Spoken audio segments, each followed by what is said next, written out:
Hello. So this is my video about homeschooling slash life schooling because most of her schooling does not happen in the house. And so you'll see terms homeschooling. Some people are now using unschooling and world schooling. I don't particularly care for unschooling because she is getting some type of education. It's not unschooling just because she isn't in a physical school. You know, the pandemic has people being very creative and doing different ways, finding different ways of educating their children. And here in the Yucatan, schools are still completely 100% online. They're not allowed to go in person yet. So that presented a problem for me because Ashlyn is a super social person. So what do? Well, I'd heard about different little educational pods popping up, people getting together with their friends and having kids and doing little activities. And I said, I can do something like that. And I created Club Wondergarden so that Ashlyn would have a place to interact. The problem was I didn't want to do it. It wasn't a problem. It wasn't an issue because I just didn't want to do it in the house. I didn't want to meet in the house. So we meet at a park. And at first we were going to different parks, hopping around, but I found a park that had a nice access to a restroom and a grocery store and snacks and stuff. So that's where we meet. We meet in the park twice a week. And I have a membership where people can pay for the month and come as many times as they like to any of the sessions, or you could just pay by the session. And so one of two things happened here.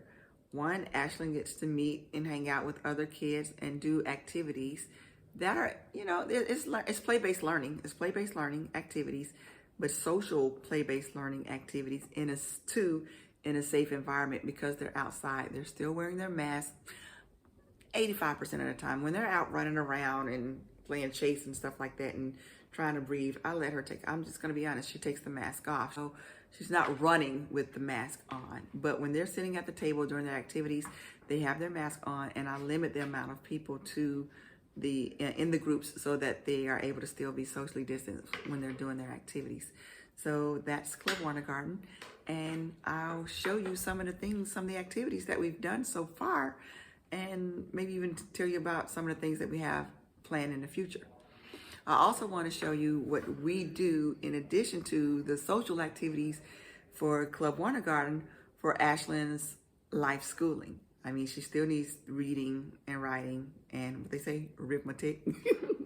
We still do that. It just so happens that most of it, the structured learning in that area takes place at night. It's pretty late right now. But what I found out was for her, it's play. If I tell her she can't do math pages before she goes to bed, she has a meltdown. Score, Mom.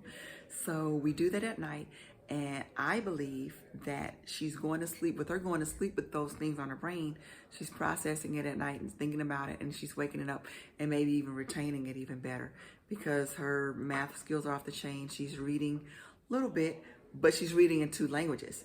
So, you know, she's doing well there. She's learning science. She's learning art. A lot of the art doesn't have the art. I'll leave art to Wondergarden. With Wondergarden, we do lots of different activities, and they're heavily craft-based. Today we did yoga, so I didn't really need any supplies, just a mat and some music and a water bottle. We made jars and a jellyfish. We did miniature terrariums. We've made 3D mazes from straws. We have goldfish bingo to practice counting and number recognition. Just numerous activities. Oh my gosh, look at this. These are so fun. These are so fun. Check them out. Water beads. They start off as little dry balls, and you can get a pack for like 10 cents at the craft store here. And they worked really well the other day for sensory activities because they feel so mushy and slippery. And I let the kids scoop up different colors and practice blending the colors together. And then I dropped some essential oils in the little bag, and they made a nice, wonderful sensory bag. All right, so what does a typical day look like for us? All right, I told you Tuesdays and Thursdays we have Wondergarden. So that's the easier day to map out. We wake up, she has breakfast, We leave about, Water Garden starts at 10 o'clock and is at the park right 5 minutes away from us. So we leave the house about 9:45, 9:50. So we're there until a little after 12. We come home, we have some lunch, and then she may watch like a little TV with Shirley or a movie or something, or play for a little bit, and then she takes a nap from 2 to 4, about a 2-hour nap, 2 to 4, 2 to 4:30. We wake up, she plays with Shirley, or Shirley plays with her, they play together, and this is the fun part about it. All of this is happening in Spanish. So she's really continuing her knowledge and learning of Spanish by interacting with Shirley, our nanny. And that's why I'm calling it, that portion, life schooling.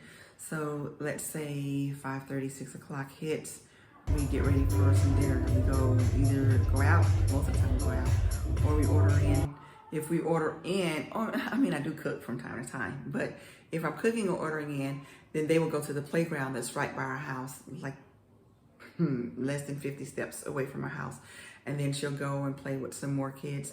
And these children are local kids that live in the area, so they are Mexican and speak Spanish. Whereas our Wonder Garden crew, they're mostly made up of expats. Now, there are a few Mexican kids that have come in and out, but they speak a little English, a little Spanish, so it just depends.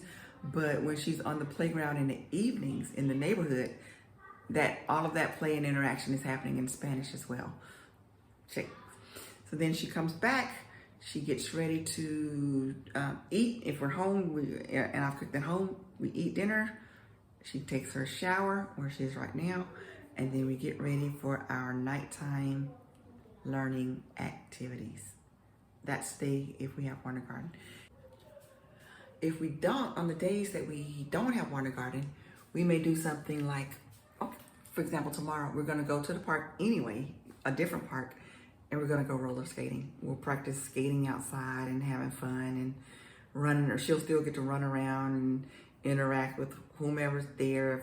And then we fall back into the routine of getting the lunch, then taking a nap, waking up, going to the playground by the house, or going out to dinner, and then doing the nighttime learning. So here's a little clip of somehow that for her, she's still playing. Remember, she's still playing. She's playing, doing the math. She's playing when we're reading stories or we're interacting. It's play for her. But for you and I, the purpose is nighttime learning.